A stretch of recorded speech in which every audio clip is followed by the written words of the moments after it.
at least, thank God, social distancing and lockdown, well, social distancing is still on, but lockdown is not like it was a few months back. So welcome once again. I hope we'll have as many people join us. The last edition we had was Power Packed.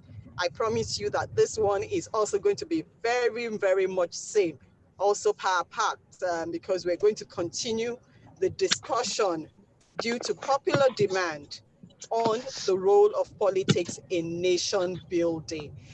And because it's a topic that is very close to our heart, we have brought in another set of panelists.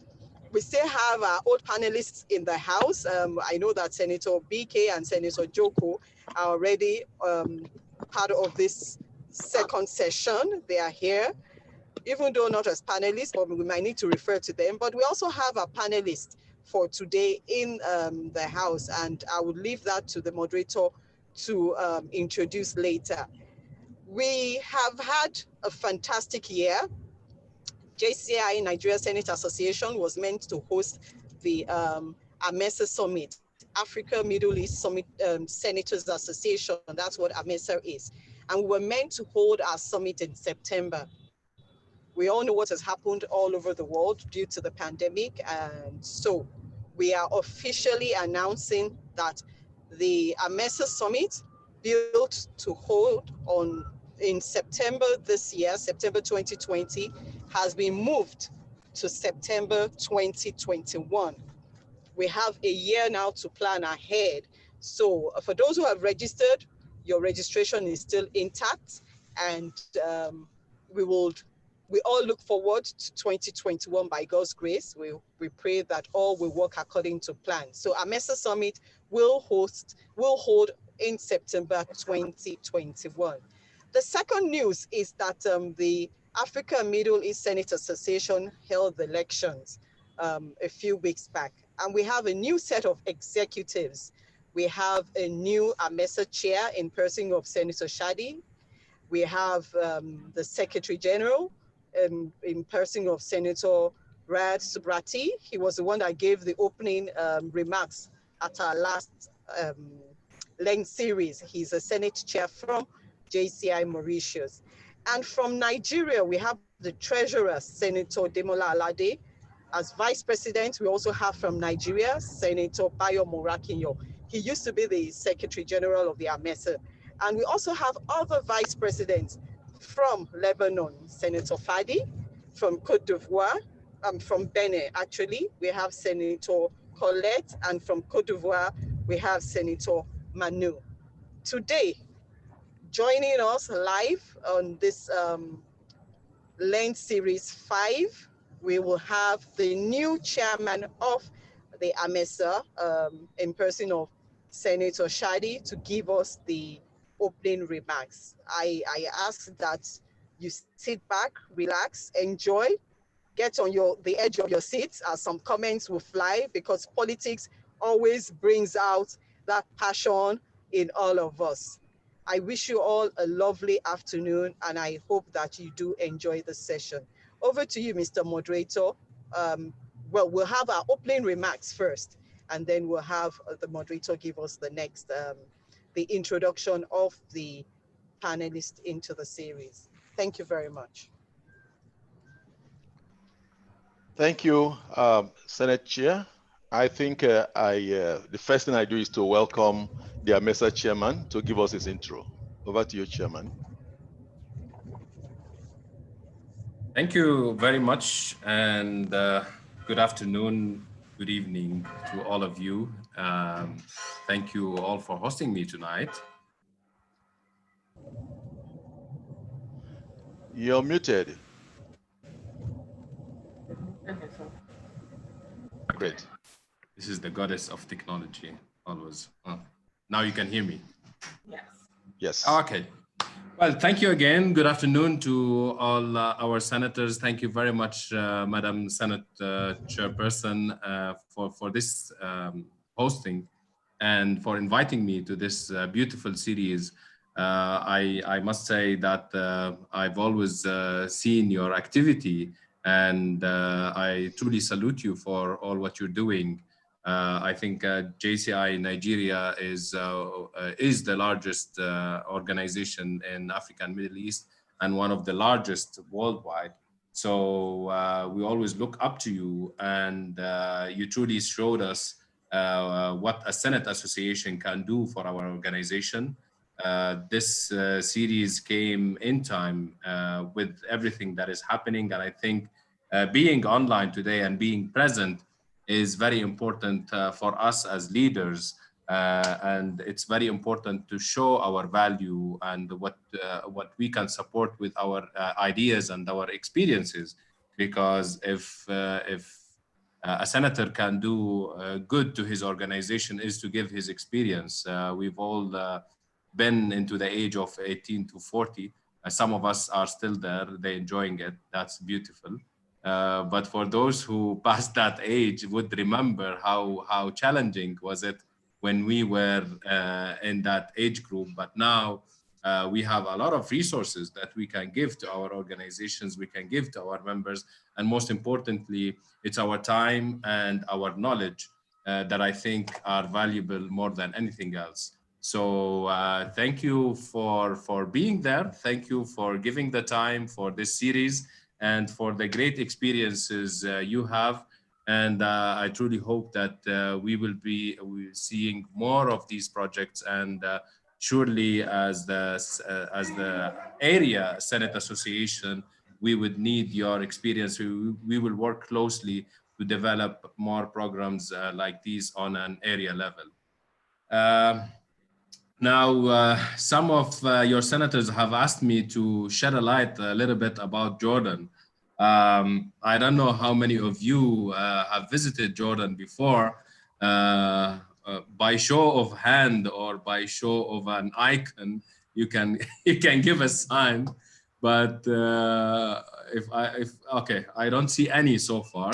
So we surely welcome you next year to Jordan for the Africa Middle East Conference, and hopefully by that time everybody can travel with no restrictions, and we will have, we promise you a great experience, whether in the area conference or in the Senate Association conference.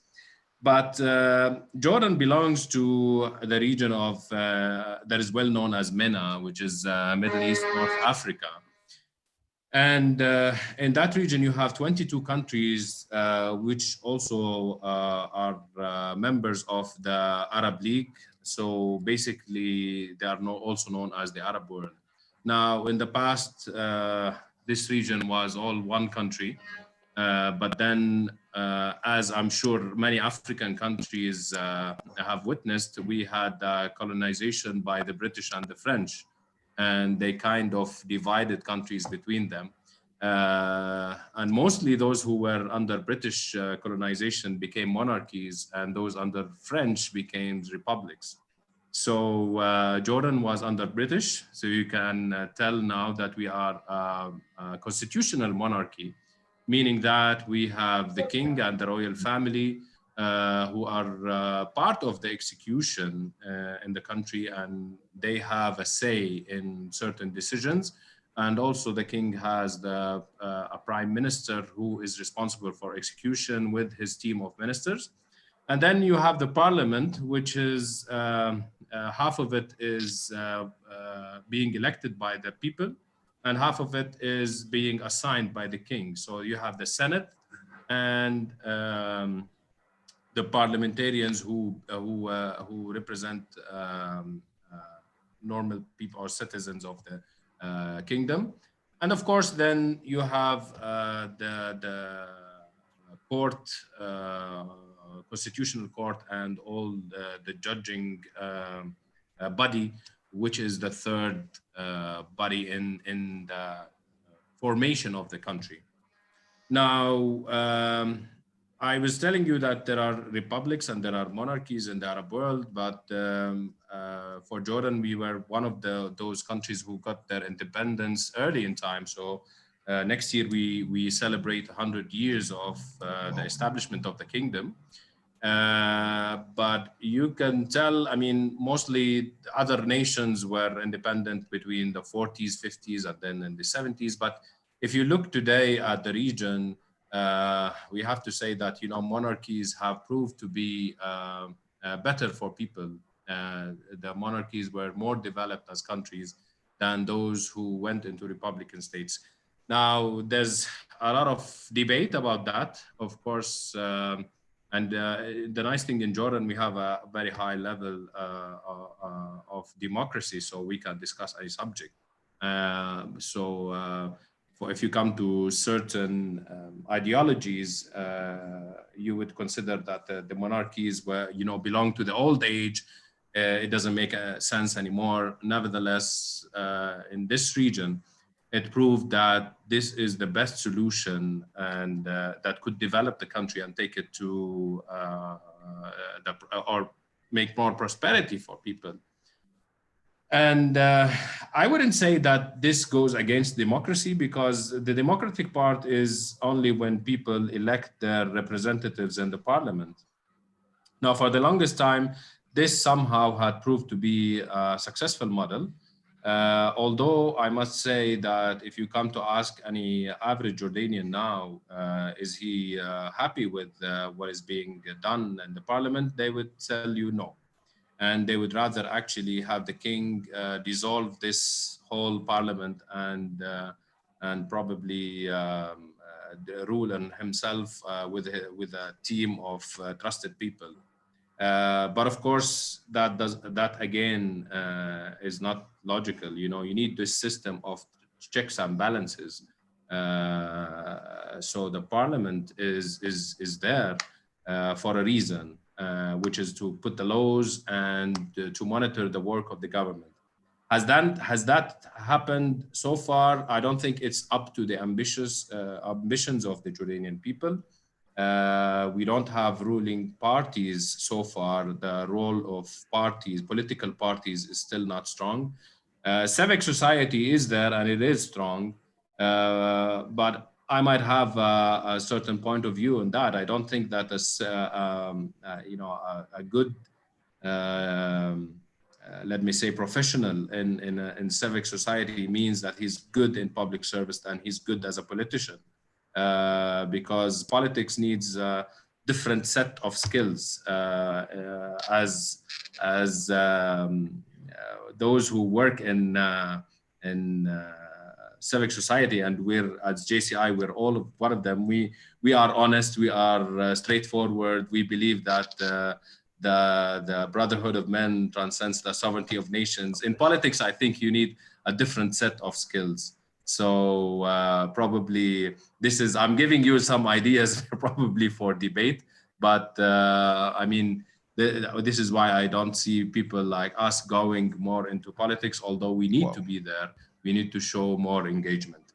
I don't want to take more of your time.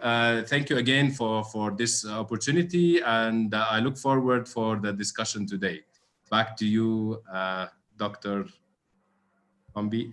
Or who's now taking the lead? The screen is yours. Yeah, that screen is yours. Thank you very much. Thank you so much, Senator Shadi. Thank you so much. It's good to have you as our message chair for the next year, and we look forward to coming to Jordan. So you have given us an open invitation, all things being equal. We hope and pray that we'll all be alive, and we'll have learned to manage the coronavirus, because I don't know if it's ever going to go away totally. So we have to learn to live and manage the coronavirus.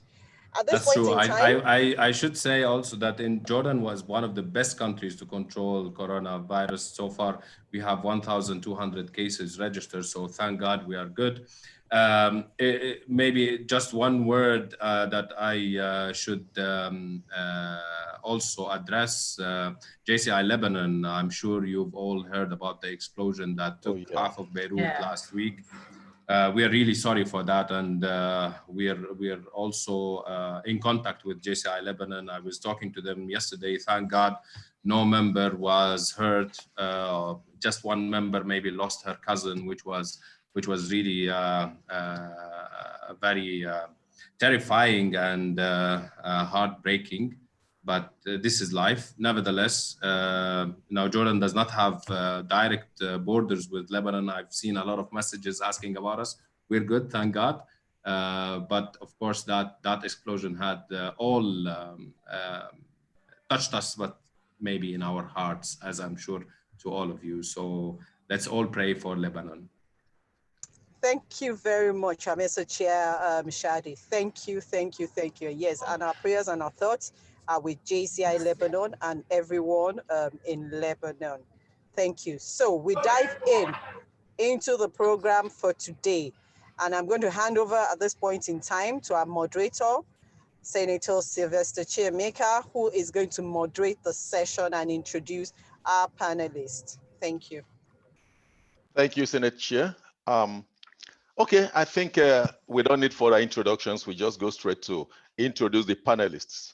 We have a strong two-man team today to talk to us on the topic. This is the fifth session of the Leadership Excellence for National Development LEARN series. We have Fumilola Dosunmu Ayola as the first panelist. Fumilola is MD and CEO of Dozamore Global Limited, known for food processing. Fumilola has, her JC career has spanned 19 years and she has served at different levels. From being a president of two local organizations, JCI OAU Ile-Ife in 2004 and 2005, and Lagos Coral 2008. She was a special assistant, Africa and Middle East to the world president in 2010, Senate Secretary 2017 to 2018. She also ventured into politics. That's why she's taking a seat today. She is a member of the Young People's Party, member and candidate for the House of Representatives, Surulere Constituency 1 in the 2019 elections. Her responsibilities included fundraising, mass mobilization at grassroots levels, meeting with representatives of different parties, and so on and so forth. So she's been in the political field for a while. So she is qualified for us to answer our questions today on the topic, the role of politics in national building. Our second panelist is my good friend, Ezemoye Ezekiel Amadi. Ezemoye rose through the Junior Chamber International ranks, and in 2005, he was elected the 2006 JCI Nigeria president. Ezemoye is a lawyer. He was called to the Nigerian bar in 1988.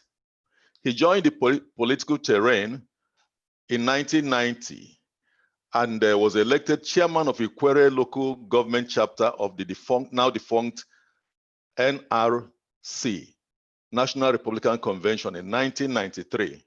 Later, he was the state legal advisor to the defunct National Democratic Party, DPN, Rivers State Chapter. In April 2008, he was appointed Honorable Commissioner for Energy and Natural Resources, Rivers State. So he was also reassigned to the Ministry of Lands and Survey in 2009 and reappointed in 2011, a position he held until May 29th, 2015. Can you confirm I'm audible? Are you hearing me? Can somebody speak back to me? Great. So Ezemoye, you're welcome. Fumi, you're welcome. The rule today is that we have 3 questions from me, and the first question, each panelist will answer. You are giving you 10 full minutes to introduce yourself and give your answers to question number 1. That's a long time. Then after that, I will go straight to ask you the second and the third questions. After that, we start taking questions from the floor from all the members. I think that's okay. So if that's okay, I will start with Fumi. The question number 1 is, where are we in politics, in Nigerian politics and nation building today, and how did we get there? Good afternoon, everybody. I'm glad to be on this panel because for people who know me, I always tell people that my blood is green. You know, that I'm a Nigerian by blood. It's not you know, because I have a great passion for the country, which was one of the reasons why I went into politics. But before I continue, I'd like to wish my dear friend, dear Nai Baba, happy birthday, that Dio. Wishing you many, many more years ahead. Okay, so let me continue the question. The question is, where are we? And how did we get to where we are? For me, I think that's a very simple question. Where are we today in Nigerian politics? We're in a place where people have no confidence. People have absolutely no confidence in the government. They have no confidence that the systems, that the electoral systems are working. They have no confidence in there's really no confidence in the electoral system. The electorate has no confidence. And that's where we're at. And this is very clear. We can see it in the last just concluded elections. Our current speaker, won his elections with 12,000 votes. And this is in a Surulere where we have 160,000 people holding cards in their hands. The governor of Lagos State won with 600,000 votes, less than 10%, both less than 10% of Lagos has over 8 million people holding voter cards in their hands. Let's go to Nigeria. Our president won with, I think, 17 million votes. In a Nigeria where we have almost 72 million people who collected voters' cards and they're holding it in their hands. So really, there's a lot of voter apathy, and that's where we are today. People have no trust in the system. The people that go out to vote are the people who get paid. I have practical example, whatever of that, because it was the keke, the people who were driving the Meruas, the keke drivers, the Megads that lined the streets in Lagos to actually vote. So people, the upper middle class, they have no faith at all in the system. So basically, that's where I think we are. You know, recently somebody cracked a joke about maybe the person who wins Big Brother, should be president. Big Brother is getting 172 million votes. 172 million people are voting on Big Brother. So, I mean, for people to have that, and it's only because they know that Big Brother will not cheat. Not that this person that won when this person, there's an utter disdain of the systems, of the voting systems. You know, you have people tell you that, oh, it doesn't matter, no matter what I vote, they know who they are going to give it to. I mean, and I think it's a really bad thing. It's a really bad thing. The voter apathy is where we are right now. People don't want to vote because they don't think that their votes count. Okay. So how did we get here? That's, I think, one of the fundamental questions, because if we don't ask how we got where we are, I'm not sure we'll be able to move forward or retrace our steps and start afresh. I think, and this is my own opinion, it may not be everybody's opinion. Somebody says Big Brother allows multiple votes. Even if you divide the votes by 5, let's say everybody who voted for Big Brother voted 5 times. Divide the 172 million by 5, we're still way over. I mean, you know, so what I'm saying is that, how did we get here? We got here because somewhere along the line, we lost our values and money has become the new name in the industry, or the new game in the industry. You know, we suddenly become the I pass my neighbor people, you know, and because of that, we're ready to do just about anything to be able to proudly come up and say, I pass my neighbor. That, I think, is how we got to where we are. We left the values that we grew up with, the values that, you know, in Nigeria before, if you want to marry somebody, they say, go and check his grandfather. If somebody's grandfather was a thief or something, they say, you want to go and marry to family of these people that they're always stealing. But now, that's not the point. The point is, does he have money? Nobody cares how he got his money. Nobody cares where he got his money from. We've become money worshippers as against values, you know, as against worshiping values and the true system. So that is how we got to where we are. And it's because for some funny reason, we didn't pass down the values to the next generation. The values got stuck during the oil boom era and it never got passed down. And so we're now I was telling people during the election, I keep telling people, I said Nigeria we used to be a very proud country. You know, suddenly we're begging, madam, give me if you give me 1K, I'll vote for you. We suddenly begging for money to vote. And I think that is our major problem. We've lost the faith. I'll rest here and I'll wait for questions. When questions come, then we'll be able to answer them. Thank you very much, Fumi. We heard you clearly. She said we have lost confidence. That's great voter apathy. How did we get there? We lost our values. That in the days of oil boom, Nigeria we had a lot of values. Nigerians were respected, and people were not moved by money. People had a value system. Today, that oil boom has gone away with our values, and those that were in politics then, or those who were the leaders of thought, did not hand down those values. That's what I heard you say. Thank you very much. Okay, let me go to Ezemoye Ezekiel Amadi. Excuse me. I come to you with the same question. Where are we? And how did we get here? You're welcome, Ezems. Well, okay.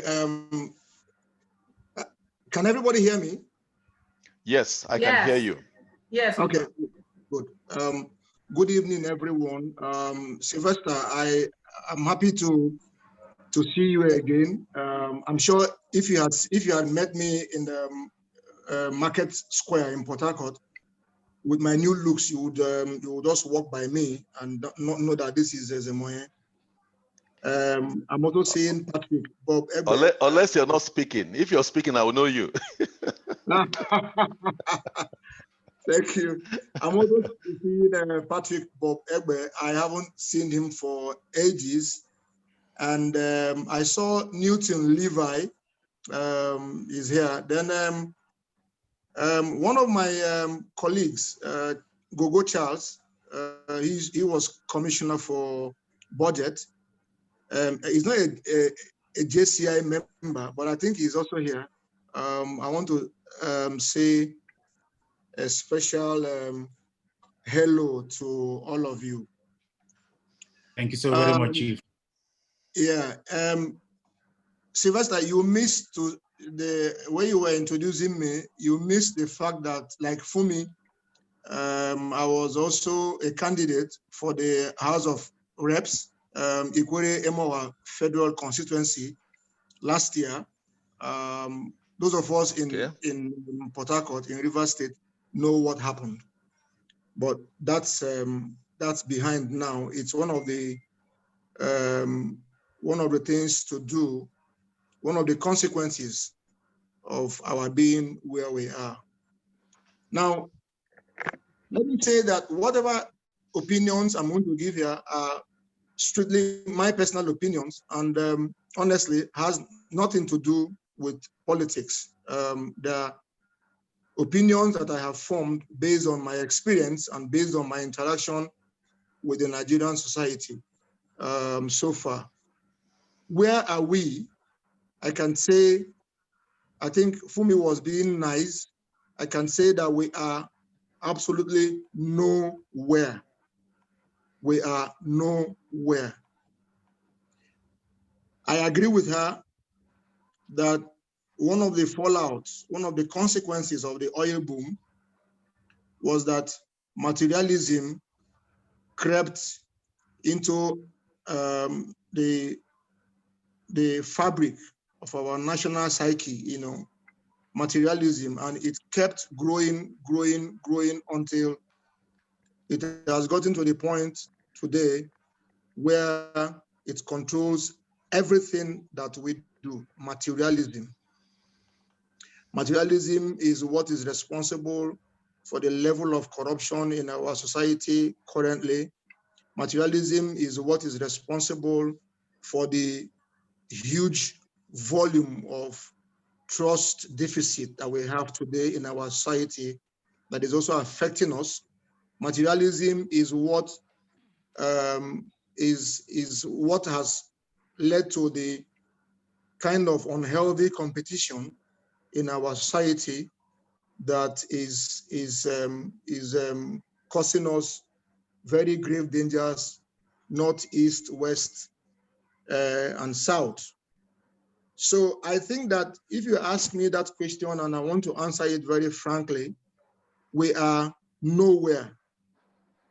We began this experiment, this journey to democracy in 1999. And since then till now is, thank God, it's been unbroken. So it's expected that between 1999 and today, that we would have used the virtues of democracy to at least lay certain governance foundations that will impact positively on the economy of our nation. Unfortunately, what we have witnessed between 1999 and today is that the vehicle in which we are traveling, takes 10 kilometers, and then either the tire goes bust, or there is the fuel, the gas runs out, and then we have to push it for 20 kilometers, and then we fix the tire, or we get gas, and it moves again for 5 kilometers, and then it begins to splutter again, and then we have to push it. And so we have made no progress, absolutely no progress. And that is because of materialism. It is also because we are Nigerians. And then as Fumi said, somewhere along the line, we lost our values. And that is what has been haunting us. And that is why we are where we are today. It has absolutely nothing to do with who is leader or who is follower. Because I know, as a JCI member, I know that I was taught at the Leadership Academy in 2001 that we all are leaders. We are all leaders. And so if we all are leaders, when we say that our leaders are not doing well, it means that all of us are not doing well. Maybe I will come to that later on. But to answer your question, we are nowhere. And how did we get to the point where we are, the point of nowhere where we are? Materialism and the loss of values. Thank you. Thank you very much, Ezemoye Ezekiel Amadi. At least we are in alignment in one place, you and Fumi, that we lost our values. Yeah, we lost our values. Fumi talked about the oil boom era, not passing down the values we had then, and you actually have named it materialism. We became materialistic, and as such, we lost our values. Please, as you're listening, be documenting your questions on the chat box, and we'll get to it as soon as possible. We are still going to continue with you, the panelists. We want to squeeze out enough juice from you that will give us enough ground to march on, to ask you questions when the time comes to that. The next question you're going to have only 5 minutes, so please don't exceed that, and please try to stop in 5 minutes so we don't start waving hands to stop you. Yeah. The question is very simple. Where are we headed? Let me start with exams so that I know for me it's very ready, but let's start with exams, then we come to you. I mean, Let's be fair. Yeah, thank you, Sylvester. Where are we headed? Yes. It's it's either we're headed nowhere or we're headed in the wrong direction. Yeah, because let's consider what's everything going on in Nigeria on the political space. It doesn't show that we're heading anywhere. I mean, every institution of government that we have today is embroiled in one story of corruption or in one incident or the other. It's either corruption or there is some mess or there is some issue in all of them. So I don't really think that we're headed anywhere. And I don't think that we will be able to head anywhere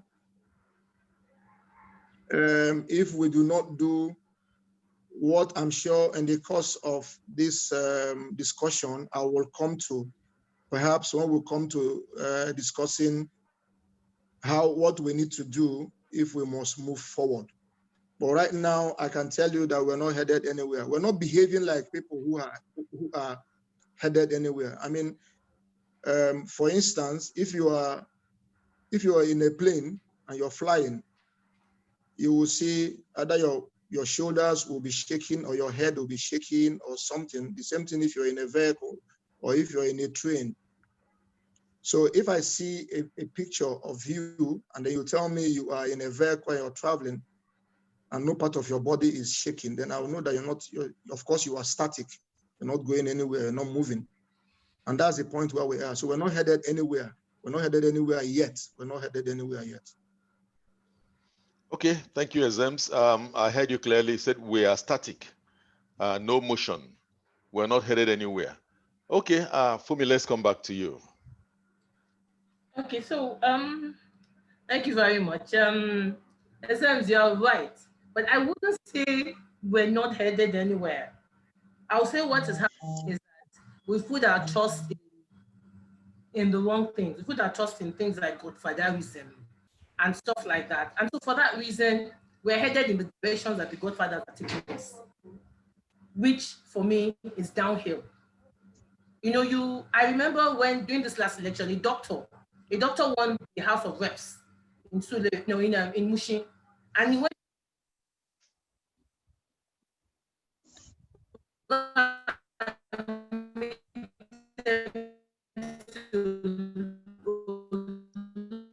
to go and say thank you. Okay. No access to people for the sake of power. You know, last Lent, I wanted to take up an issue of people saying that go and start from the beginning. You know, so if you have somebody who has no education, and then they get to the house, they have no ideas.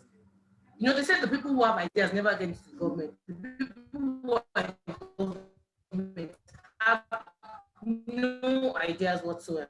And that's because they were somebody's boy. The only getting that position is because they were somebody's boy, they carried somebody's briefcase. Not because they have any ideas, not because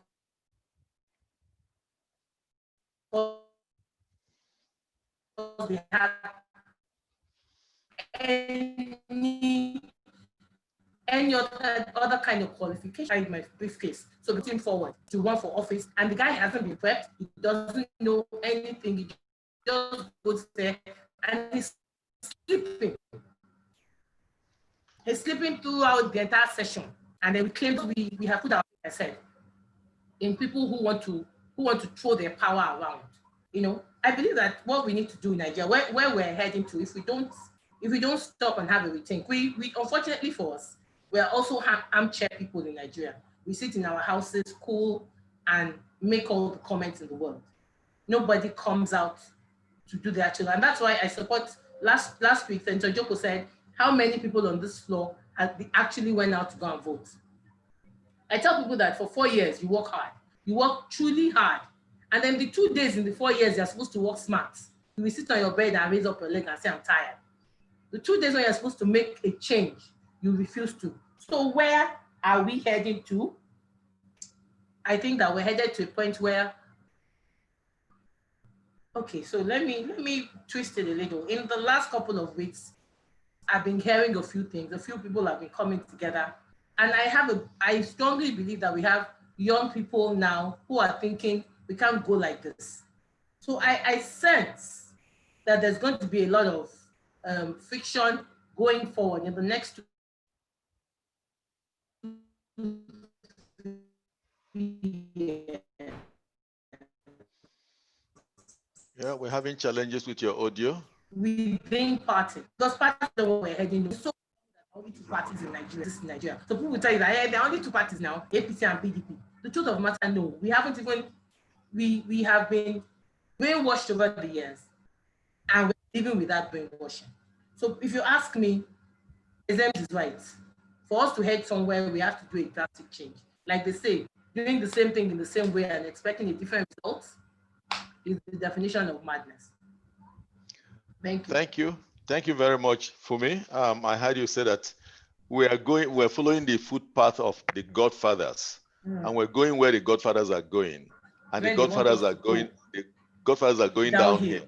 Yes. That's what I heard you say. We were having a few challenges with your audio. We still have some time in that 5 minutes we gave both of you. That is the 10 minutes. Let me see if I can squeeze in the question from Charles Onyibe.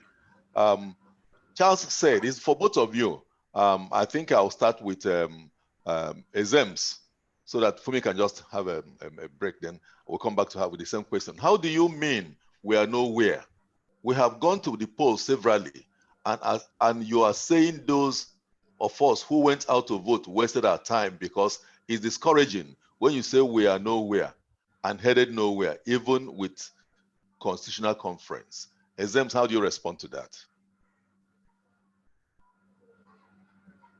Well, with due respect, Charles and my colleagues, if I leave Port Harcourt and I'm supposed to head to Enugu, okay, I have my vehicle ready. I have gas in it, ready to take off. I have my driver ready. And at the end of the day, I begin to head towards Calabar because maybe I fell asleep in the vehicle and my driver, begins to head towards Calabar. I won't say I am heading anywhere because that's not where I'm supposed to be heading. Now, people may have turned out to vote, yeah? But like Fumi said, when you have about 70-something million registered voters, and in a presidential election, you have a total of about 28-30 million voters. You cannot say with all sense of responsibility, you cannot pat your chest to say, yes, we have taken the right step to go to where we are headed to. Well, we have done elections. We have gone through elections, several elections between 1999 and today. At the end of the day, those elections were supposed to help in changing our society. Those elections were supposed to help in growing our economy. Those elections were supposed to be the vehicles for us to establish good governance in our society. And at the end, if you use all the metrics that you have and check, have we achieved any of these? Even with the elections that we have done, with the Constitutional Conference, have we achieved any of these? If the answer is no, then we have gone nowhere. This is my point. This is exactly my point. That we have done elections, we have everything that is supposed to be done under a democracy, we have done. Even though I believe that we We don't need this brand of democracy. What we need is a democracy that we can adapt to our culture. Now, if we had done everything in a democratic disposition that we're supposed to do, and we haven't gotten any benefit whatsoever, then we can't say we have gone anywhere. We haven't gone anywhere. If you have in Surulere, for instance, you have some millions of voters registered, and in an election you have 500, 600,000 voters, who have come out to vote. And then because those people are paid for, they have come out to vote, and after voting, the man who has won, having spent his money, will need to recoup. So he spends all the time in the parliament trying to get back what he spent. Have we gone anywhere? That's not the aim. The aim is for the benefit of the larger society is for everybody. That's the aim. So if at the end of the day, it's for only me and my wife, we haven't gone anywhere. This is exactly what I'm talking about. Thank you, Ezems. Thank you for that stand. You're very strong on that. Fumi, let's hear your views on this. So, Charles, the truth of the matter is that you are probably one of the, being Lagosians, the 1% of the 1%, of the 1% of the 1% of the middle upper class who went out to vote. The truth of the matter is that a lot of us just sit down and we sit on social media and we just talk. The truth is, talk is cheap. It will take us nowhere, and that's where we are. We're nowhere because all we've done so far is talk. I always tell people, it's always better to put your money where your mouth is. If you're going to talk, so when people come and talk to me now and they say something about elections, my first question is, did you vote? If you did not vote, please, you have no reason to be talking about this election because you had no stake in it. You didn't put anything into it, so you're going to accept whatever it is that you get because you didn't even make the simple effort of voting for the elections. So, Charles, this is not an emotional thing. It's the fact on the ground. Your voting unit, how many people came out to vote? How many were you compared to the number on the register? So maybe what you should have done is you should have gone from door to door in your area and tell people, come out and vote. Do your own little small part in this election, so that you will not even, this thing you are saying, you wouldn't be saying, you went on to talk about we are just coming out of military. Coming out of military 18 years down the line, a child that's 18 is driving, is smoking, can carry a gun. Do you understand? Can give woman belly, become a dad. Honestly, that's all I have to say. Thank you. Thank you very much. Let's just take one more question. You have just 1 minute each to answer this before we go to the next major question from me. This is from BK Ogala. He said, who are those we call godfathers? And when has the term godfather become a negative? What makes them different from those we call mentors? Okay, this question is for Fumi, but with my, me being the moderator, BK allowed me to ask the two of them because two of them have been in agreement in what they are saying. So let two of them give us the idea. So Fumi, you go first because your name is mentioned. Then we go to Ezems. Okay, so BK, good afternoon. The truth of the matter is that the term godfather wasn't supposed to be a negative thing. But in Nigeria, we have completely managed. We have managed to turn it to something that's completely negative. Because you see, even I'm going to also come to JCs, even in JCs, we've managed to change godfatherism to something that is negative. We now, because there's godfather there, now say you now begin to arrange, okay, is this area, is this ward that brought out the House of Rep this week, this time. Next time, is that word. It's not a matter of who's best, who can do it best. No, it's a case of there's a line. Everybody joined the queue because you were with me when I was when I was in trouble. You don't let me clean the chair in my house. Okay, you too, you joined the queue. And so you have godfathers who are the ones that are putting people in positions, not because of what they can do, but because of what they can get or what they've gotten from them. There's so many things we can say that we cannot say out here.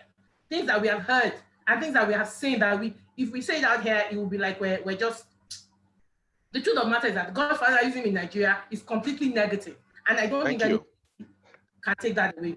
It's completely negative. We are not doing mentorship. We're doing Oga. That's why some people will be governors. They would have written their letter of resignation down before they ever win governorship, just in case they don't answer their godfather properly, so that they can be resigned out. So godfatherism is completely negative in Nigeria. I don't see the positive side of it at all. Thank you for that. Thank you. You exceeded your 1 minute a little bit. Ezems, please stick to 1 minute. Between godfather and mentor. Yeah. Okay, maybe Ezems can handle that aspect. Yes, Sylvester, I'm happy that BK is here. He's been avoiding me after he contributed to destroying my career. He's been avoiding me since. I'm happy that he's here to listen to me. Yeah, and I also, I'm not surprised that he will be in support of godfatherism, because if you remember, even in JCI, he has been a strong supporter of godfatherism.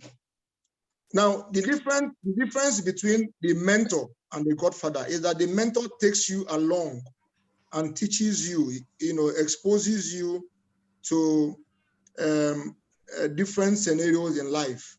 Okay, and then, teaches you how to find solutions to challenges you meet. Like we say, the mentor will always mentor you. The godfather demands loyalty from you. The godfather gives you orders which you must obey, or otherwise you are destroyed. But the mentor does not do that. The mentor takes you along the path, on the journey of life. The godfather doesn't do that. The godfather is the be all, the say all, and all that. So once his biddings are not done, he pulls the rug off your feet. That's not what the mentor does. And that is the godfather. That's what BK would like. That's what BK would like. That's the angle where he will. Okay. Ezems, your 1 minute is up. Thank you. Thank you very much. In other words, the picture I get from your answer is that a godfather puts you on a captive mode, where he uses a remote control to control you, tell you what to do, while a mentor takes you along the way. Thank you very much for that very clear clarification. Okay, the third question, before we go into the questions, we have so many questions on the chat box. You can be looking at the questions while we ask the third question, so that we can go into that. What do we need? What is needed for a turnaround? We're not going anywhere. We're going downhill. Don't even know where we are. What do we need to make a turnaround? And my own personal question will actually be, do we know where we want to go? Let me start with Ezems. You're already on the floor.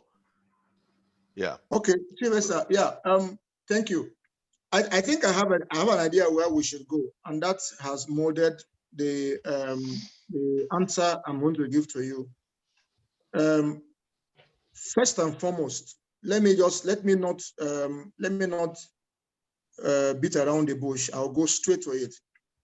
First and foremost, we need to begin to change our orientation. We may have heard this so many times in the past, so it might sound hackneyed to some of us, but it is the truth. We need to change our orientation. We need to remove materialism. We need to alter our current value system so that we will get to where we are supposed to be. Now, having said that, a very quick follow-up. I am a very staunch, a very avowed and avid supporter of our having a, how do I put it now? A dictator. We need to have a dictator in Nigeria as we speak. This democracy has failed us. Democracy has failed us.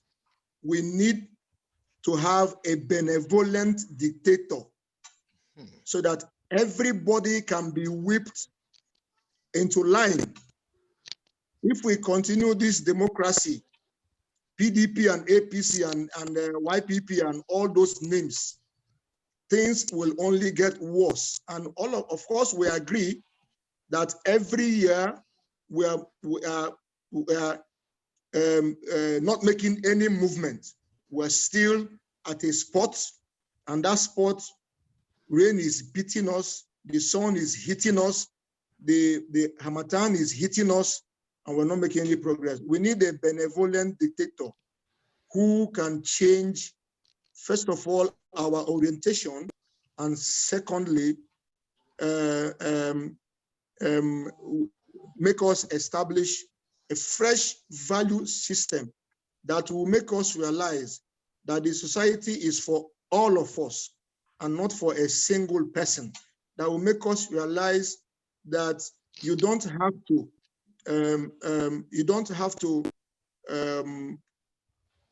con anybody. If I have a transaction with you, you don't have to take away my own share of a transaction because you want to get richer. And then at the end of the day, nobody is trusted. Everybody here is a criminal. Everybody is a crook. We can't make progress that way. We cannot. We cannot. We need a benevolent dictator now.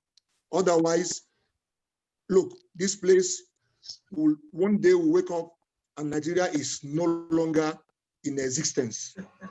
Thank you, Ezems. Let's stop on that note before we get more frightened.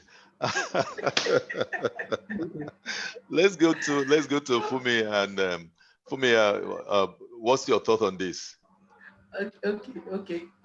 So I think Ezems is you've gone a little bit to the extreme. I think that's a bit extreme. I'll tell you, throughout my campaign, we used to start each speech with a song. Sorry, forgive me, my voice is not so good. Emancipate yourselves from mental slavery, but ourselves will free our mind. And that's the problem we have in Nigeria. We need to emancipate ourselves. Our slavery is up there. Our slavery is mental, and it is up to us. It is up to us to change our thinking. I tell people that power is not given. It has to be wrestled away. Unfortunately, for most of us in our generation, we were not, in growing up, we were trained to fear our elders. It wasn't healthy respect. It was fear. You can't talk to your elders anyhow. So a lot of us we've learned not to be able to reach out and take what we want. Right? So what power, like I said, is not given. We have to get to a stage where we begin to reach out and take that power for ourselves. How we're going to do it is another one, right? It's another issue completely. But I don't think dictatorship is the way to go. I think we need to, as human beings, we need to sit down and take a look at ourselves. I'll give you a small story. Right now, I'm running for presidency of my old students in Ife. And the one person I'm running with has been there now for God knows how many years. I stepped down now, he has refused to. And people are telling me, and people are saying that I leave him now. I said, you're the people that will come on the chat room and complain that some people don't want to leave.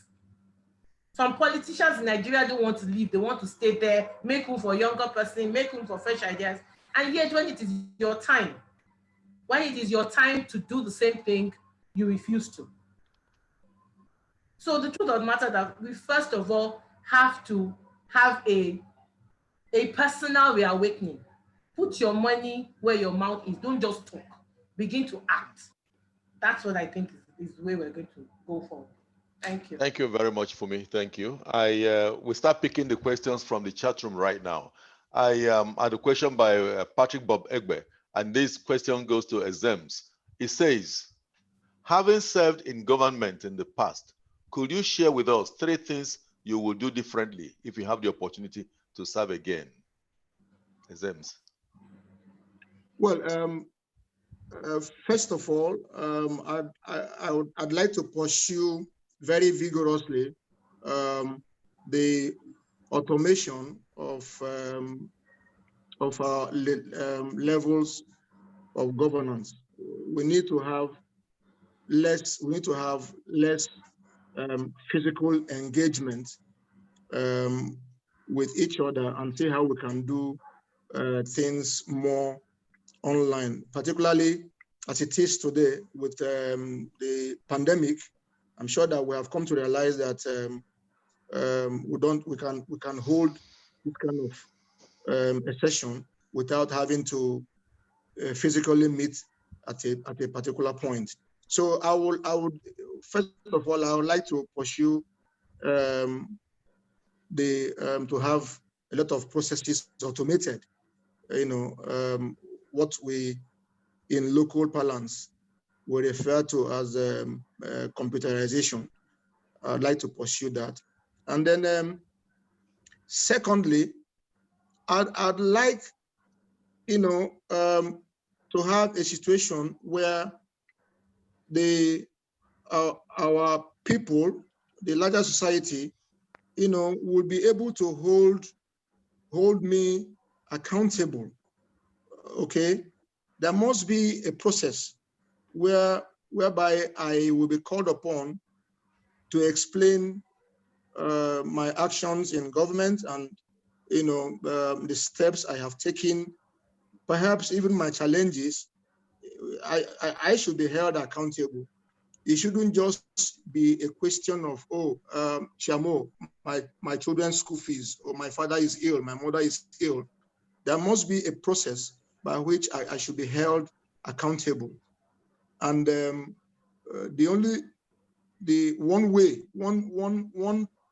way that can be done that is coming to my mind now is that I would like to make town hall meetings, regular town hall meetings, if it's possible, upgrade it to the point of legislation, kind of, so that it will be an avenue for the people out there to be able to interact more positively, not just at the level of giving out handouts for fuel and school fees and all that. Those two areas for me are very, very important. And then thirdly, great. Yeah, thirdly, it's unfortunate that for some reasons, some of which we know, the banking industry is not in any way, helping our economic growth here. They're not in any way. I don't see anyhow they are helping to stimulate economic growth here. So if I find myself in government again, I would liaise with those who, I'm happy that Gogo Charles is also here, to liaise with them to make sure that we get hold of the operators in the banking sector, to get them to become a little bit more interested in how economic growth can be stimulated by activities in the banking industry. Those two areas, yes, please. Thank you very much. Okay, thank you, Ezems. I hear you clearly. You like to be more people-centric. That's what I heard clearly from what you said. Yeah. Okay. Please, there are so many questions, but we're going to just keep going down the line. And where opinions are expressed, we don't need to pick them up as a question. The next question is from Philios. He said, I have a worry. First, I would like to know how difficult it is to put sanity in a system and why it's almost impossible for our leaders at whatever level to create positive change in a system. I stopped that question there. So I'll call on Fumi to give us her opinion. How we can bring sanity and create positive change in our system. Thank you very much, Mr. Moderator. I think we need to, there's one proverb I hear and I use all the time: charity begins at home. How do you bring sanity to a system? You start from the building blocks of the nation, the home. The problem we have right now is that a lot of homes have stopped passing values to their children. They're too busy chasing money. Or in some cases, they're too busy competing with their neighbor. I pass my neighbor, so you don't have time for too many people. But we need to start to sanitize the system, sanitize Nigeria. We start from the home. I have a family, right? That in their house, nobody tells a lie. In fact, the only reason why you will get disciplined is because you told a lie, not because of what you did. So if we begin to sanitize our homes, it will begin to reflect on the outside and reflect. And once we get that reflection, it will begin to grow from person to person, from home to home. So charity begins from where you are. It begins from you. If you are ready to make the change, we Nigerians are very good at taking advantage of people. We are quick to point a finger, but if we're put in the same position, we will do exactly the same thing. So what we need to do is start from me. The only way we can sanitize this nation is start from self. We'll start everybody. If everybody decides to self-sanitize, then we'll know that we're heading somewhere. Thank you. Thank you very much. Exems, do you have any opinion on this? How can we bring sanity and create positive change? Yeah, Sylvester, I will say this loud and louder, and I will also insist on it. The Nigerian society, the way it is currently, there cannot be sanity as long as we continue to rely on this thing we call democracy. There cannot be sanity. You know, Fumi said that my option of a benevolent dictator is the extreme. Unfortunately, the extreme stagnation that we are witnessing in Nigerian society today also requires a very extreme solution. That's the only way we can get out of it. Sanity cannot be instilled in our society when the commissioner of police has friends, and if a policeman, if a criminal is arrested, the commissioner of police is called and the criminal is released. A couple of weeks ago, the police wanted somebody to come to volunteer a statement in their investigation, whether they were right or wrong. But the governor of a state, who is supposed to be the chief security officer, left his seat and went there to stop the police from picking up, because the person is a VIP. But every day on the road, people are arrested and killed because they are nobodies. And how do you instill discipline in that kind of a situation? How do you instill discipline when some law enforcement agents or agencies need you, a high court judge, to come for investigation, which in most cases is routine? And then a governor in the dead of night goes there and stops the police, and we are all clapping. We are all hailing him. Oh, this man is tough. This man is strong. And we're talking about instilling discipline. It's not possible. How do you instill discipline when most of us, when I was appointed commissioner, I was so scared of driving against traffic. But I saw my colleagues doing it, and today I have become a champion.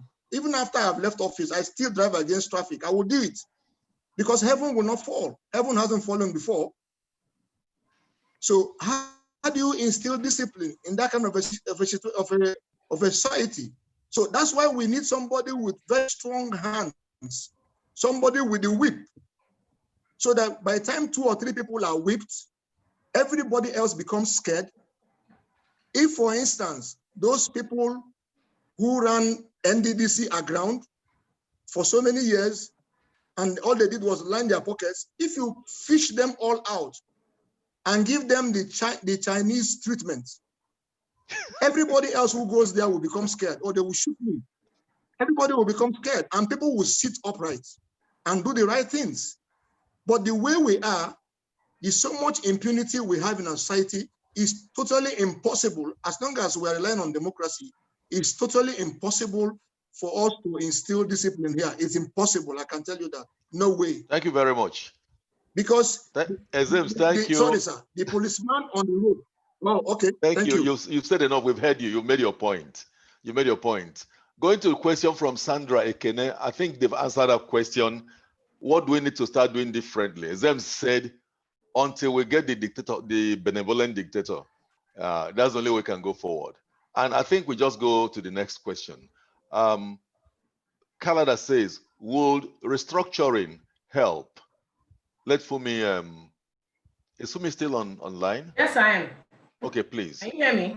Yeah, I can see you also. Okay, so I think Papa K has a point there. Will restructuring help? I think restructuring is one of the very few things that may help this nation. But the matter is that who are the people who are going to engineer that restructuring? Are we willing to, the people who should, are they willing to do it? There's too much cohesion at the top. You know, we come for elections and we begin to, we that were voting, we begin to fight ourselves, PDP here, APC there, YPP here, and we're all fighting ourselves, right? But when the elected parties get to the top, they connive. And there's no PDP, there's no APC, there's no YPP at the top. Everybody is quietly chopping their money and cleaning them out. Wow. So personally for me, I think that restructuring might be a way out if it's properly done. Yes, I think it might be well. Great, thank you. Ezems, do you have a different opinion on this? Yeah, I do. Of course, naturally, we always do. It depends when we talk about restructuring. Restructuring along what lines? What are the characteristics of that restructuring that we're talking about? Because I think that restructuring means different things to different people. There are people who are thinking that restructuring means, you know, carve out the North, carve out the East, carve out the West and all that. You know, there are those who are thinking that restructuring means that we should go back to the regionalism, regional government of yesteryears. But whatever it is, I don't have anything to do with that word, restructuring.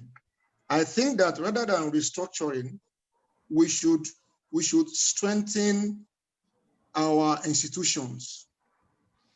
Now, if INEC is strengthened to conduct elections, I'm sure that they will conduct credible elections.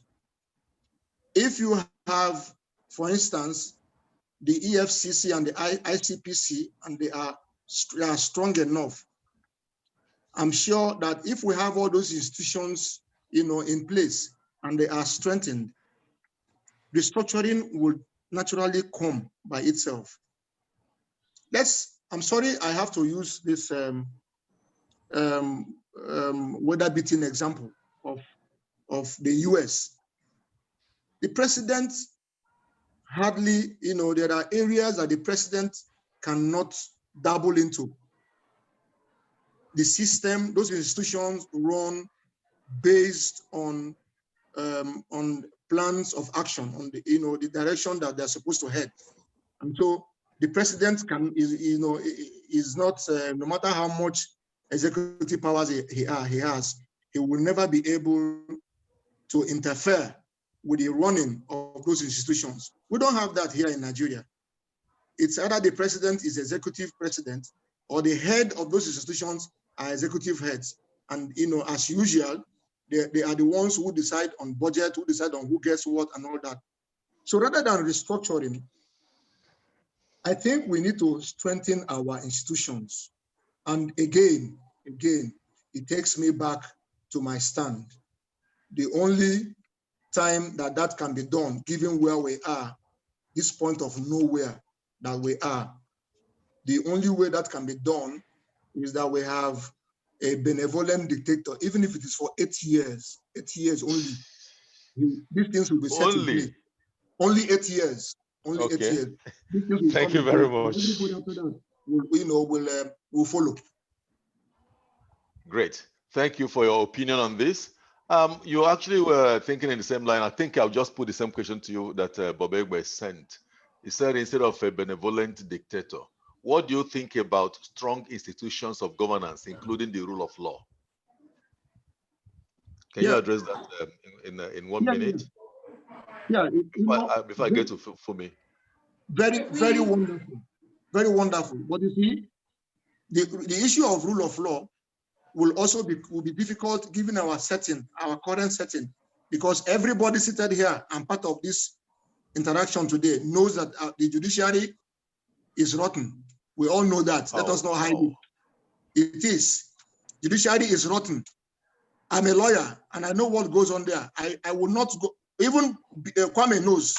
He too knows what's going on there. The place is gone. So how do you rule of law? Rule of law. Don't agree with you on that, so don't say I know.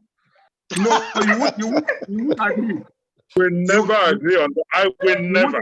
You won't agree because you guys are the ones who are benefiting from it. So you won't agree. We need not go personal, Ezemoye. This is not personal, but I will please, can you change your tone of response, Ezemoye? I want to stop you on that. Can you stop directing your question?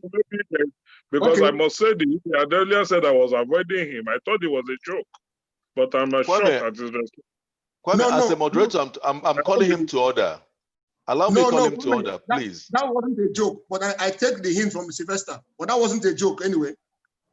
It wasn't a joke. So please, can you answer the questions without calling people by names or responding to people? Please, we are 54 online now. Speak to us, not to any individual. Well, like I said, rule of law, the source of the rule and the law is already in tatters, in shambles. So it is difficult for rule of law, or as we are now, to play any positive role in our national development.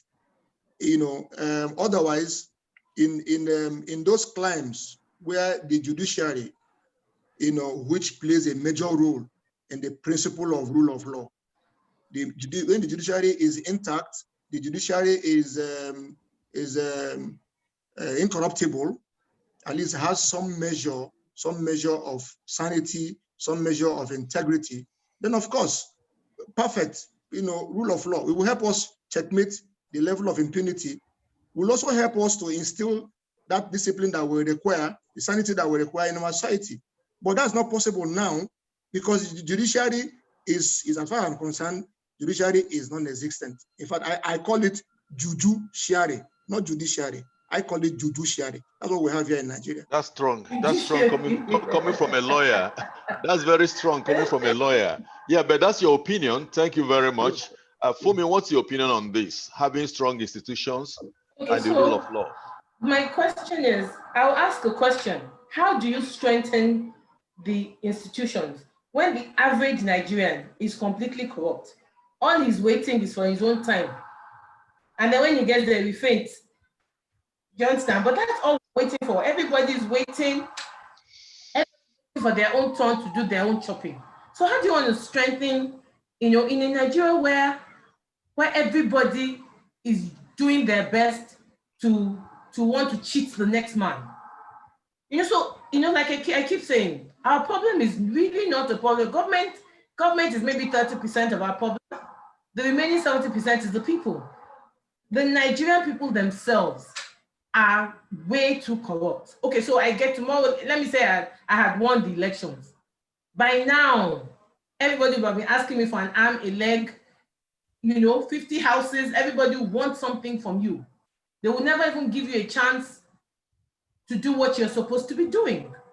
Even this small one that I did, I can't count how many school fees, how many hospital bills, because the average Nigerian themselves is about me. It's about what I can get from everybody.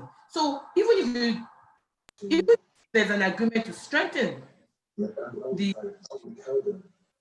organization, it's going to be tough. Because who are you going to put there who will not want to chop their share?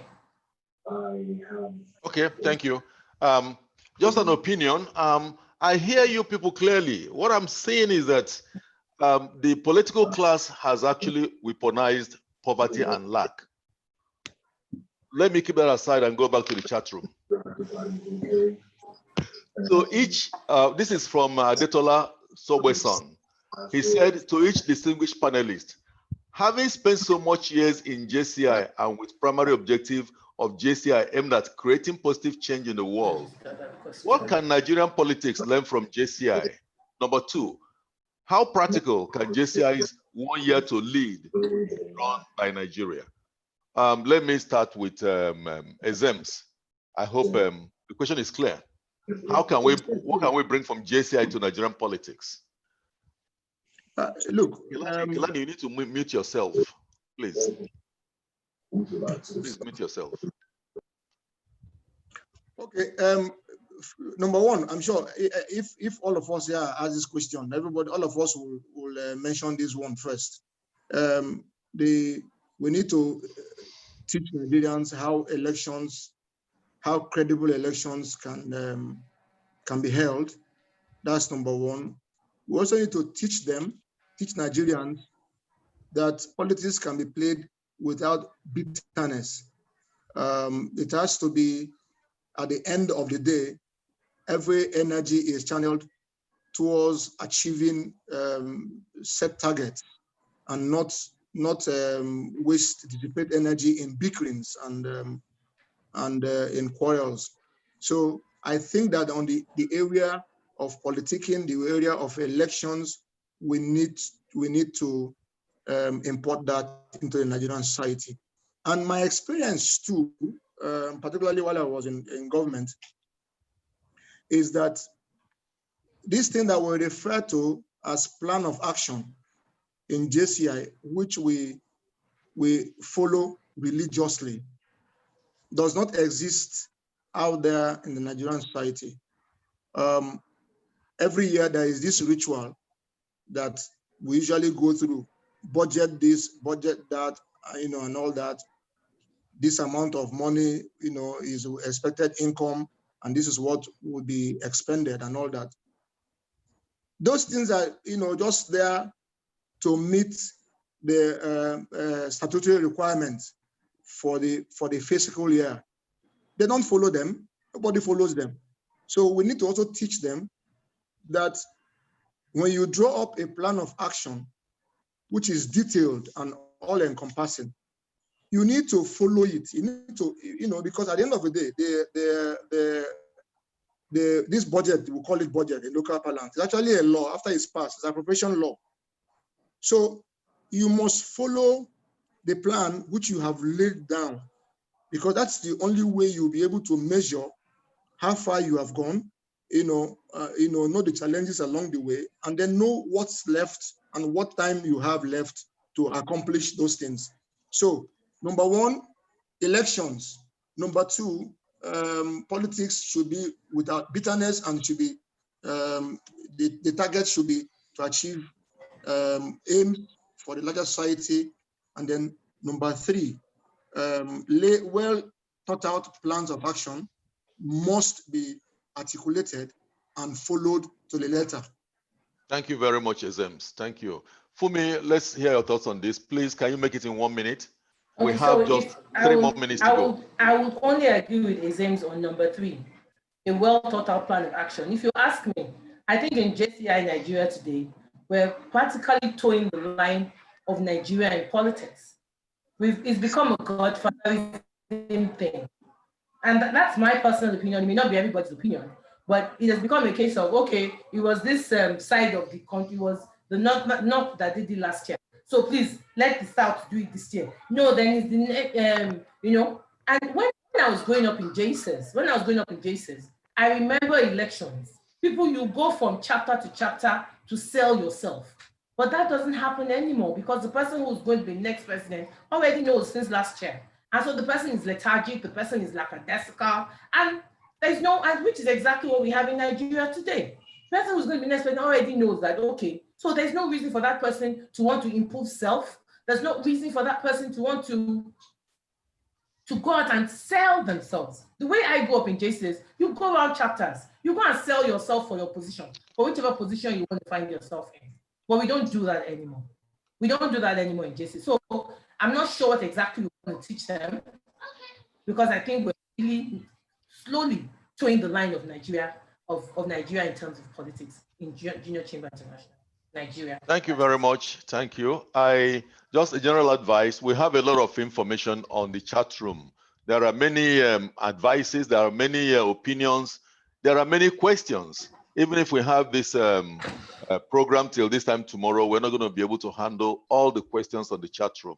So I'm going to give each panelist 2 minutes to give us their closing remarks. Where are you going yourself in politics? What's your next move? 2 minutes. Let's start with Ezems. Okay. Well, sorry, let me be, for me, when I spoke about JCI and elections, I talked about my own time, I don't know what it is now.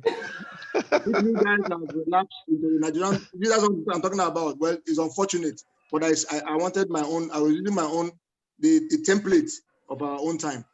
Well, where I'm headed to is actually, in politics, I'm headed to retirement because honestly, I don't see how it's not possible for vulture and eagle to fly together. Not possible. I've seen it all. And then I have come to the conclusion that the way things are, my presence will no longer be needed because I can't thrive in the current environment. I cannot thrive. So I'm headed towards retirement. And that's it for me. Maybe after now, I'll go to the Bible school so that nobody will be able to reach me. Nobody will slap me there, want to slap me there, and I'll be there because that's also a growing economy in our society. So I just get my tithe and my offerings, and I'm good. But for politics now, no. I will if there was reincarnation, I won't touch it. I won't go near it at all. It's not what my time in Nigeria. No way. You're throwing in the towel. I agree with you, Ezemoye. Yes. Okay, let's get Fumi to give us her closing remarks. Ezemoye, we wish you well in your next assignment. Let me know your church. Thank you very much. Maybe I'll make you the assistant pastor.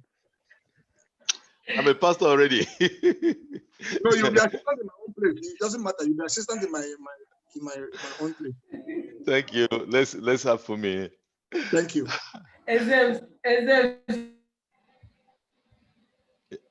Fumi, please, your closing remarks. Your job now is to be mentoring people. Just try and mentor the next generation.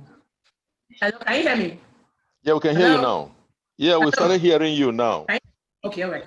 I was just telling Ezems that, look, he can't retire. His job now is to be mentoring people. You look for young ones who are interested and mentor them. Yeah.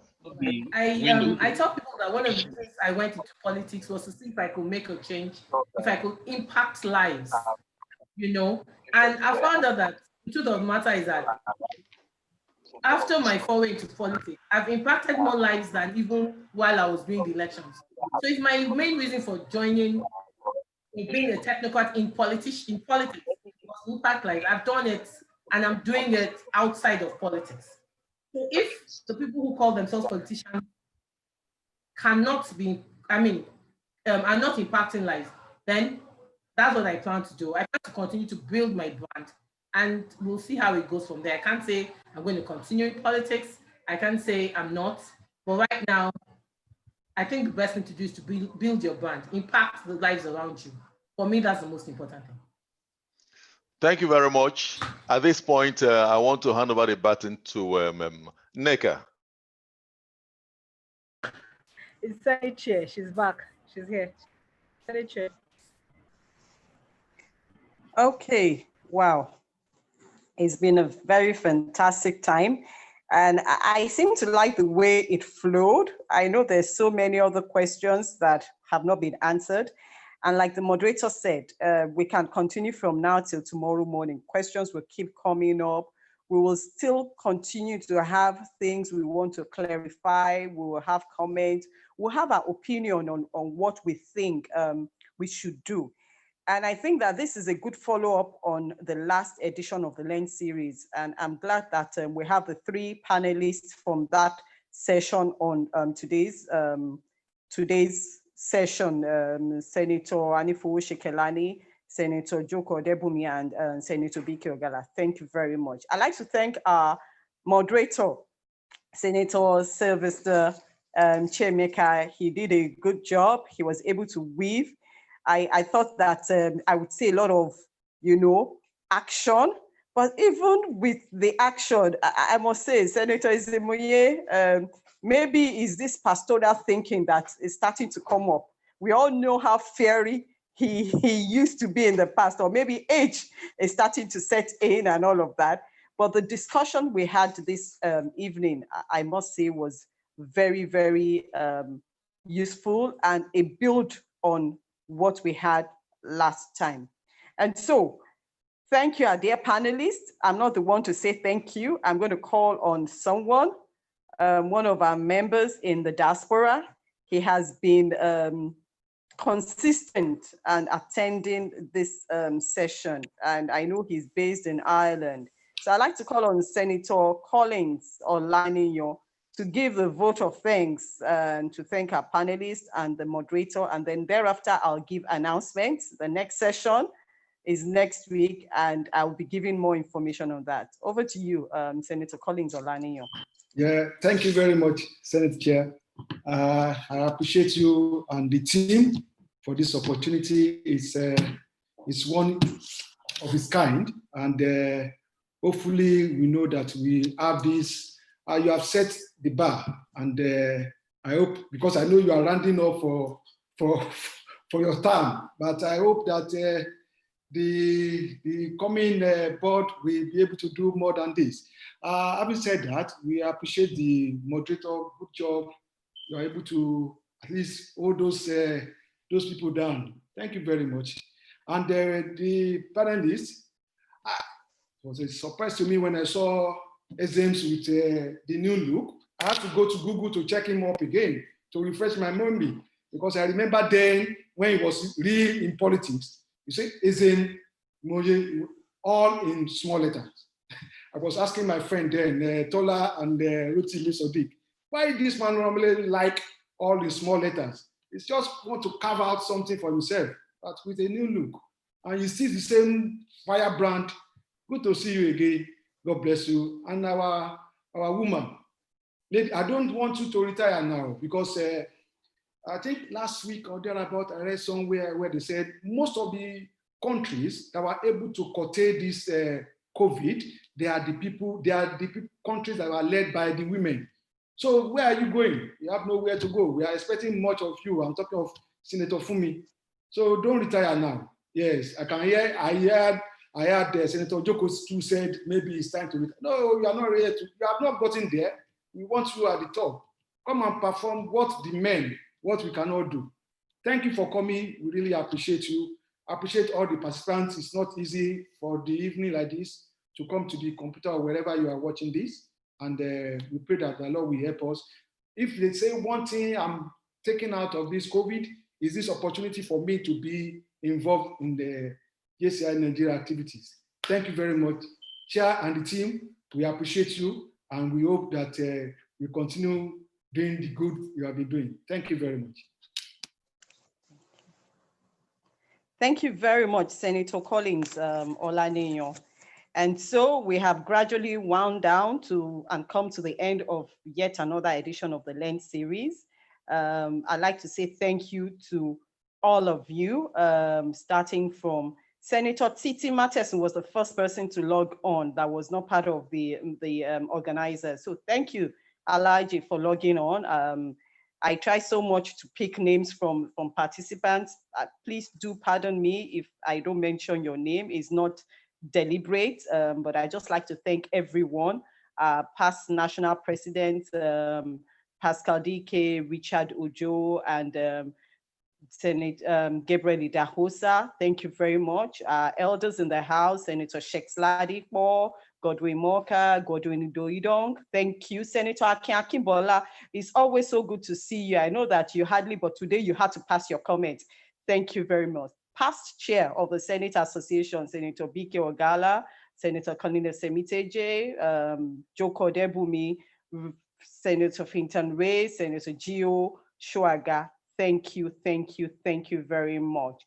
And our representatives outside Nigeria, Senator Bayo Morakinyo, Senator Rotimi Adewale, we're waiting for our MESA next year, 2021. Senator Jide Adeyemi, thank you for always being there. Our diasporans, we love you. It's always good to see you. Estelle, nice to have you here. Victor Ekasa, we know that Mama's burial is round the corner. We pray for the repose of her soul. Senator Paul Umukoro, thank you for joining. Muiwa Muyela, bonjour, all the way from Ivory Coast. How are you? It's good to have you. And of course, our doctor in the house, Senator Patrick Bob Egbe. Thank you so much. Something has come up, and I'll be giving that. I also want to especially thank our MESA chair for joining us, and he stayed all through. He gave us the opening remarks, and he stayed all through, all the way from Jordan, Senator Shadi. Thank you so much. It was nice getting that perspective from Jordan, and someone put it on the chat. It's got us thinking, well, are we okay with democracy, or should we even be looking at alternatives? Thank you for that wonderful opening remark. And of course, our very, very good friend, she's not missed any of our sessions, the JCI Mauritius President, Senator Franchette, thank you. It's always good to have you with us. So we advertised 3 panelists and only 2 came. And on behalf of Senator Kabiru Sani, we know him as Bubbling Alaji. He was unavoidably, we tried so much, he tried. Unfortunately, he could not attend. It was a last minute thing. So we do apologize on his behalf. I know a lot of you were looking forward to having him on the session, and I hope at some time later, we'll be able to have him. Our next session next week, it was like Zims saw the expo, the role of religion in nation building. All of us are in either one religion or the other. We are either Christian, Muslim, traditionalist, alternative religion. How is it in everything? Oh, God will help us. We always are easy to jump to God. We are always easy to talk about, even when we find people who are corrupt, we're always easy to mention God's name in everything. But how does this help in nation building? How does this make us better people and better citizens? That's what we're going to be talking about next week on the Learn series. It's a very touchy issue, yes, I know, but we have to talk about it. If we do not talk about it, who will talk about it? It's what we need to get in the front burner. Thank you very much. It's been a pleasure from the Learn team, working from the back. The engine house, thank you. We promise we're going to give a compendium at the end of this. We're already putting it together, and we'll start sharing very soon. We wish you a lovely Sunday evening. It's 10 minutes over the time we proposed, and we just want to say thank you once again. We look forward to seeing you next week, and do have a beautiful, beautiful week ahead. God bless. Thank you. Bonjour. Thank you very much. You did not recognize Phileas Osubo. Senator Phileas Osubo, executive. And you know what? I actually put his name down here. And if we're still on, please join me in wishing Senator Dayo Niyidowu a happy birthday. I know that after this Learn series, those who know, and they'll be joining him where we know where. So please send our e-food, send our e-drink, whatever it is. Happy birthday to you, Senator Dayo Niyidowu. Some of us will be driving to Abeokuta. You should know, honestly. It's allowed. And you know, one of the things I found out that even when the session finishes, we don't often log off. My chair. A few of us want to catch up with ourselves. My chair. Yeah, because I haven't seen a casa since Calabar. Okay, please. So can we no be only you exams. Me never see him too. Hey, Casa, how are you doing? See Professor Segna looking like me. That was really enjoyable. I would Hello, sir. give you now. Thank you very much. All the best of luck. Bye-bye. Thank you very much. Thank you, Shadi. Thank you. Hello, Chair. I hope you will leave. I hope you will leave it for us to banter a little like the last time. Yes, yes. So we can attack Ezemoye for resigning to go and become a pastor. Why? Hello, distinguished senators. Ezemoye will be a false prophet.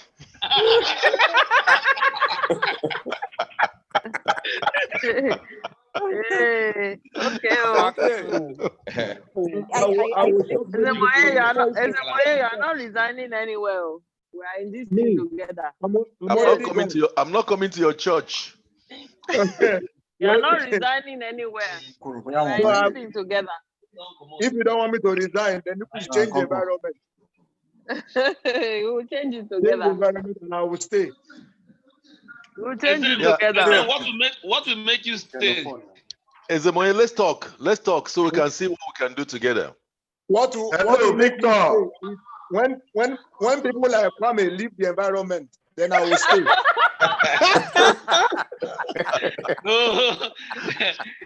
Yeah, has Kwame gone? I think so. Nothing. I won't do anything. I'm gone. Victor Ekasa. I am here, sir. Yes, sir. Your look, I like your new look. Oh.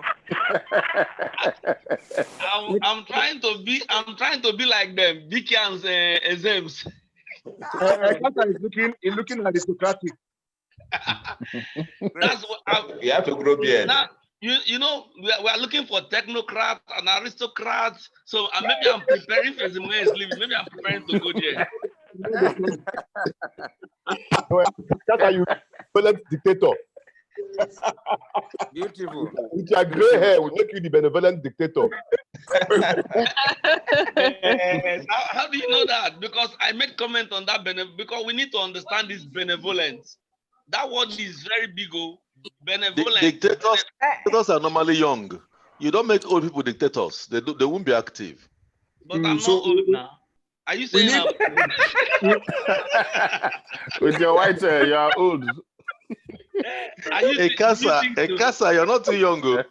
I will shave my hair and become like our immediate past chairman. I agree to. All right, I'm signing off. Yeah. All right, guys. Okay. Let me tell you. Hello, Edward is good to see you. It's been a long time. Long time. Ray. My chair. My powerful chair. I agree to. Fumi, show your face more, please. Where is Fumi now? CPI. I'm going back to my party. Fumi, I beg, show your face, bro. Which party? I'm at the party. They locked me up. I had to clean one of their rooms so I could do this. One of my friends. DNI. We are telling.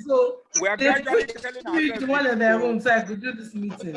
Okay. I hope you can. DNI. I'm on my way to Abeokuta. We are gradually telling ourselves the truth.